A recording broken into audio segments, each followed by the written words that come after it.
नमस्कार, स्वागत है आपका बिहार समाचार में। बिहार की मुख्य खबरों की ओर बढ़ने से पहले एक नजर सुर्खियों पर। सरकारी स्कूलों में टीचर नहीं कर सकेंगे मोबाइल फोन का इस्तेमाल, विभाग ने जारी किया आदेश। इस साल बनेंगी 25,000 किलोमीटर सड़कें, नीतीश कैबिनेट से जल्द मिलेगी मंजूरी। बीपीएससी अध्यक्ष की बढ़ सकती है परेशानी, सुप्रीम कोर्ट ने बिहार सरकार को जारी किया नोटिस, जानिए पूरा मामला। बजट 2025 और 26 में रेलवे को क्या मिला, रेल मंत्री अश्विनी वैष्णव ने दी पूरी जानकारी। बिहार में मजदूरों के बच्चों का स्कूल में एडमिशन सुनिश्चित करें, एसीएस सिद्धार्थ की डीएम को चिट्ठी। अब चलिए बढ़ते हैं बिहार की मुख्य खबरों की ओर विस्तार से। जमीन की जमाबंदी को आधार और मोबाइल नंबर से लिंक किया जाएगा। यह काम अब जरूरी हो गया है। ऐसा इसलिए क्योंकि यह काम नहीं करने पर अंचल कार्यालय से जमाबंदी लॉक की जा सकती है। वहीं जमीन की जमाबंदी को आधार और मोबाइल नंबर से लिंक करने से जमीन से जुड़ी सेवाओं में पारदर्शिता आएगी, साथ ही फर्जीवाड़े पर भी लगाम लगेगा। अगर आप भूस्वामी हैं और आपकी जमाबंदी आधार से लिंक नहीं हुई तो लिंक करा लें।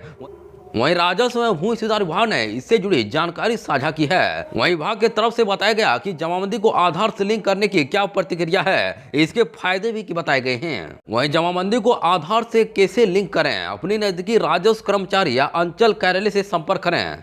साथ ही आधार कार्ड और जमीन से जुड़े कागजात जैसी जरूरी दस्तावेज साथ ले जाएं। वहीं राजस्व कर्मी अधिकारी आपके दस्तावेजों की जांच के बाद आपके जमाबंदी को आधार से लिंक कर देंगे।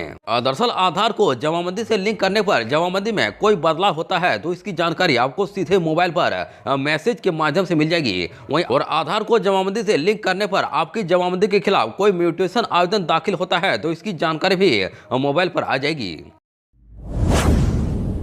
बिहार के सरकारी स्कूलों में पढ़ाने वाले शिक्षकों के लिए यह काफी काम की खबर है। वहीं अब सरकारी स्कूलों में शिक्षकों को पढ़ाई के दौरान मोबाइल फोन के इस्तेमाल करने पर रोक लगा दी गई है।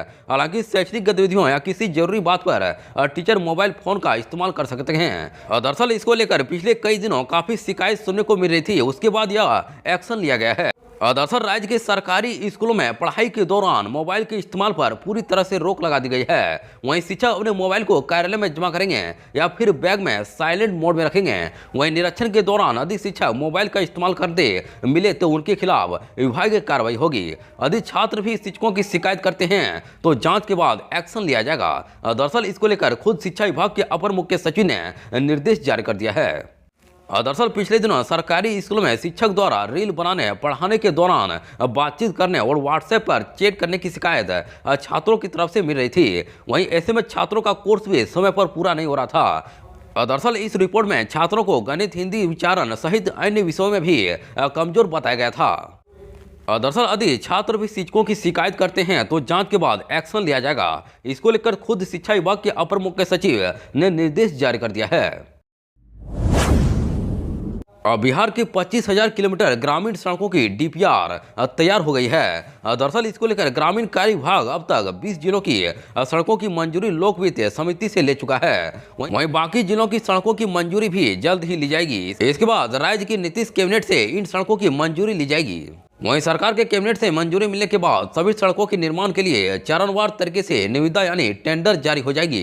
सबसे बड़ी बात यह है कि अधिकतम 1 साल के भीतर सड़कों का निर्माण कार्य पूरा करने का लक्ष्य तय किया गया है। वहीं विभागीय अधिकारियों के अनुसार लगभग 25,000 किलोमीटर ऐसी ग्रामीण सड़कें हैं जो मरम्मत अवधि से बाहर हो चुकी हैं। और दरअसल निर्माण करने के लिए ग्रामीण सड़क सुदृढ़ीकरण एवं प्रबंधन कार्यक्रम लागू किया गया है। इसी योजना के तहत पिछले दिनों डीपीआर तैयार करने के लिए एजेंसियों का चयन हुआ था। वहीं डीपीआर के अनुसार इस सड़कों के निर्माण पर लगभग 25,000 करोड़ रुपए खर्च होंगे। वहीं दूसरी ओर बिहार सरकार ग्रामीण सड़कों की निगरानी एआई यानी कि आर्टिफिशियल इंटेलिजेंस तकनीक से करने वाला है। वहीं एआई से ग्रामीण सड़कों पर नजर रखी जाएगी, साथ ही इनकी मरम्मत और जर्जरता की स्थिति की भी जानकारी ली जाएगी। वहीं इससे राज्य सरकार को हर साल 800 करोड़ रुपए की बचत होगी। वहीं वैशाली जिले में पायलट प्रोजेक्ट के तौर पर इस तकनीक का उपयोग किया गया है। वहीं इसकी सफलता के बाद अब राज्य भर में लागू किए जाने की तैयारी की जा रही है। सुप्रीम कोर्ट ने एक जनहित याचिका पर सुनवाई करते हुए बिहार सरकार को नोटिस जारी किया है। वहीं शीर्ष अदालत द्वारा नोटिस जारी किए जाने के बाद ऐसा माना जा रहा है कि बिहार लोक सेवा आयोग यानी कि बीपीएससी अध्यक्ष परमान रवि मनु भाई की परेशानियां बढ़ सकती है। दरअसल सुप्रीम कोर्ट में एक जनहित याचिका दायर की गई। वहीं इस जनहित याचिका में बीपीएससी अध्यक्ष परमान रवि मनु भाई की नियुक्ति को चुनौती देते हुए उनकी नियुक्ति को रद्द करने की मांग की गई है। वहीं इस जनहित याचिका पर सुनवाई करते हुए सुप्रीम कोर्ट ने बिहार सरकार को नोटिस जारी कर जवाब मांगा है। रेल मंत्री अश्विनी वैष्णव ने वीडियो कॉन्फ्रेंस के माध्यम से बजट 2025 और 26 में रेलवे को लेकर प्रेस को संबोधित किया। उन्होंने कहा कि प्रधानमंत्री नरेंद्र मोदी द्वारा भारतीय रेलवे के लिए 2,52,200 करोड़ आवंटित किए गए हैं। वहीं इसी कड़ी में उन्होंने बिहार राज्य के रेलवे हेतु आवंटित धनराशि का जिक्र करते हुए बताया कि यूपीए के कार्यकाल 2004 और 2014 में बिहार में रेलवे के विकास के लिए प्रतिवर्ष औसतन 1,132 करोड़ रुपए आवंटित किए गए थे, जिसे प्रधानमंत्री नरेंद्र मोदी के कार्यकाल में बढ़ाकर इस वर्ष 10,066 करोड़ रुपए कर दिया गया है, जो कि पिछली सरकार की तुलना में 9 गुना ज्यादा है। उन्होंने कहा कि किसी भी परियोजना के लिए अब फंड की कमी नहीं होने दी जाएगी।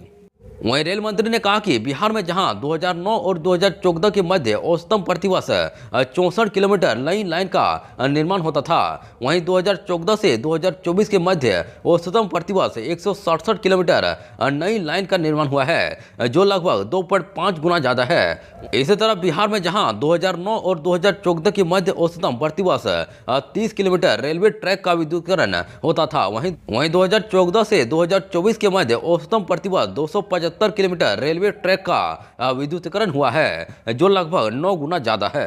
उन्होंने बताया कि बिहार में 12 वंदे भारत ट्रेनों का परिचालन किया जा रहा है, जो बिहार के 15 जिलों से होकर गुजरती है। इसके साथ ही बिहार के दरभंगा से एक अमृत भारत एक्सप्रेस का भी परिचालन किया जा रहा है। बिहार में अब मजदूरों के बच्चों का स्कूल में एडमिशन होगा। वहीं ईंट भट्ठा और सड़क निर्माण कार्य में लगे मजदूरों के बच्चों का नामांकन नजदीक के विद्यालयों में कराने का निर्देश जिला शिक्षा पदाधिकारी को दिया गया है। वहीं इस संबंध में शिक्षा विभाग के अपर मुख्य सचिव डॉक्टर एस सिद्धार्थ ने सोमवार को सभी जिलाधिकारी को पत्र भेजा है। दरअसल पत्र में यह भी कहा गया कि ईंट भट्टे के मालिक भी ऐसे बच्चों का नामांकन सुनिश्चित करेंगे। वहीं डॉक्टर एस सिद्धार्थ की तरफ से जो आदेश जारी किया गया है, उसमें कहा गया कि निरीक्षण में पाया गया कि जिन बच्चों के माता पिता ईंट भट्ठा या सड़क निर्माण या अन्य सरकारी या गैर सरकारी बड़ी योजनाओं में दरअसल उन्हें अपने माता पिता के साथ रहने की बाध्यता की वजह से पढ़ाई से वंचित होना पड़ता है, लेकिन शिक्षा विभाग के अधिकार के तहत 6 साल से 14 साल के बच्चों को आसपास के किसी स्कूल से प्रारंभिक शिक्षा पाने का अधिकार है। लिहाजा निर्माण स्थलों पर काम करने वाले ऐसे मजदूरों को 6 से 14 साल के बच्चों की पहचान कर उनका स्कूल में एडमिशन सुनिश्चित किया जाए। इसके अलावा ईंट भट्टे मालिक एवं अन्य नियोजकों को यह हिदायत दी गई है कि उनके यहाँ भी काम करने वाले श्रमिकों के बच्चों का नामांकन स्कूल में हो। अब बीएड कोर्स 1 साल में पूरा करने का मौका मिलेगा। अगर आप टीचिंग लाइन में जाने का मन बना रहे हैं तो यह खबर खासतौर पर आपके लिए ही है। दरअसल जिस तरह से 10 साल पहले बीएड कोर्स 1 साल में किया जाता था, उसी तरह से अब फिर से किया जा सकेगा। वहीं national council for teacher education ने इस संबंध में अपनी मंजूरी दे दी है, लेकिन इसके लिए कुछ शर्तें भी लागू की जाएंगी। दरअसल राष्ट्रीय शिक्षा नीति 2020 की सिफारिशों को लागू करते हुए देश में ग्रेजुएशन लेवल पर 4 साल का कोर्स शुरू किया जा चुका है। वहीं अब कुछ नई शर्तों के साथ 10 सालों के बाद 1 साल का बीएड कोर्स भी फिर से शुरू किया जा रहा है। वहीं ऐसे में टीचिंग लाइन में जाने वालों के लिए यह राहत की खबर है। वहीं इससे उनका काफी समय बचेगा। 1 साल का बीएड करने के इच्छुक युवाओं को एनसीटीई की शर्तों को अनिवार्य रूप से मानना होगा। दरअसल शर्त यह है कि 4 साल के ग्रेजुएशन कोर्स या पोस्ट ग्रेजुएशन की डिग्री हासिल कर चुके उम्मीदवार ही 1 साल के बीएड कोर्स के पात्र माने जाएंगे। टीचिंग कोर्स को लेकर कई अन्य बड़े फैसले भी लिए हैं। वहीं एनसीटीई के चेयरमैन प्रोफेसर पंकज अरोड़ा ने बताया कि गवर्निंग बॉडी के नए रेगुलेशन 2025 लाने को भी मंजूरी दे दी गई है। वहीं यह नए रेगुलेशन 2014 के रेगुलेशन की जगह लेंगे। बिहार के लोगों को सस्ती बिजली मिलने वाली है। वहीं बिजली कंपनी ने बिहार सरकार को प्रस्ताव भेजा है।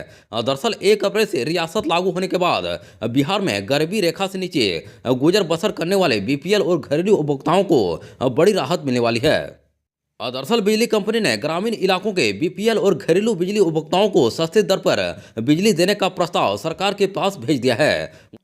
वैसे उपभोक्ता जो महीने में 50 यूनिट से अधिक बिजली खपत करते हैं उन्हें 40 पैसे प्रति यूनिट सस्ती बिजली देने का प्रस्ताव है। वहीं बिजली कंपनी ने बिहार विद्युत विनियामक आयोग को अपना प्रस्ताव भेजा है। वहीं आयोग के फैसला देते ही इसे लागू कर दिया जाएगा।